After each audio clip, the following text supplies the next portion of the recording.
The day the number hit 7 figures, I didn't feel powerful. I felt the silence. The kind of silence you hear after turning off a loud TV in a cramped living room, where the couch fabric is worn in the same spot your father always sat, and the table still has that folded napkin under one leg to stop it from shaking. And if you're on this path, the first person in your family stepping out of that environment, no blueprint, no precedent, then you need to understand something most people miss. Because the money, that's not the hard part. What changes is everything around it. And if you don't understand what's coming psychologically, you won't lose it in a dramatic crash. You'll lose it quietly, decision by decision, conversation by conversation. And by the end of this, you'll understand exactly how that happens. Let's start with something people get wrong. Who actually becomes that person? Because it's not who you think. It's not celebrities. It's not the loud ones. It's the person who grew up hearing arguments through thin walls, who watched bills sit unopened on a kitchen counter for days, who learned early that money wasn't numbers, it was tension. And instead of escaping that feeling, they studied it. Teachers who invested quietly, plumbers who chose assets over status, small business owners who said no again and again when it would have been easier to say yes. And here's the part almost nobody notices. It's not intelligence. It's control under pressure. What researchers call distress tolerance. The ability to sit inside uncertainty, to watch numbers drop, opportunities disappear, doubt get louder, and not react. Because most people don't fail financially because they lack opportunity. They fail because they can't sit still when it matters. They need relief.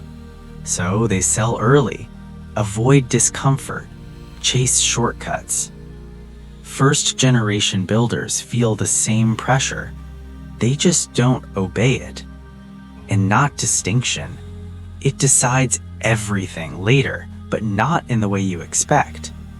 Because eventually, something quieter starts happening. You begin hearing voices that aren't yours. People with money change. People like us don't live like that. Don't forget where you came from. But these don't sound like beliefs. They sound like truth. Because they're tied to memories. To the smell of food stretching one extra day, to conversations about making do, to watching people survive instead of expand. These are inherited scripts, and if you don't challenge them, you won't sabotage your future in one moment. You'll negotiate it away, slowly. But that's still not the real shift. The real shift happens when the outside world starts responding differently, and it's not what you expect. You don't feel like you've arrived. You feel misplaced, too far from the life where people understand the sound of counting cash before rent is due, but not fluent enough in rooms where money is never discussed, only assumed. This is the cultural capital gap. Old money doesn't just inherit assets, it inherits behavior. How to speak, how to pause, how to say less and still hold authority. You don't get that. You walk into rooms where everyone seems calibrated and you're translating in real time. So most people do one of two things. They perform or they retreat. They spend to signal belonging, or they shrink back to environments where they don't have to explain themselves. Both feel safe, both are expensive. But even that isn't where it gets dangerous, because the real pressure doesn't come from rooms, it comes from people. Not everyone will say it, but you'll feel it. A message that used to come instantly now takes hours. A conversation that used to flow now feels measured. Not hostility, just distance. Because your movement changed the dynamic, even if nobody agreed to that. And isolation? It doesn't show up loudly. It shows up in subtle silence. But even that still isn't the hardest part. The hardest part is when the pressure comes from love. You start noticing things you didn't before. The hesitation before someone asks for help. The way a problem is explained slowly, carefully, as if the outcome is already expected. And now you can solve it.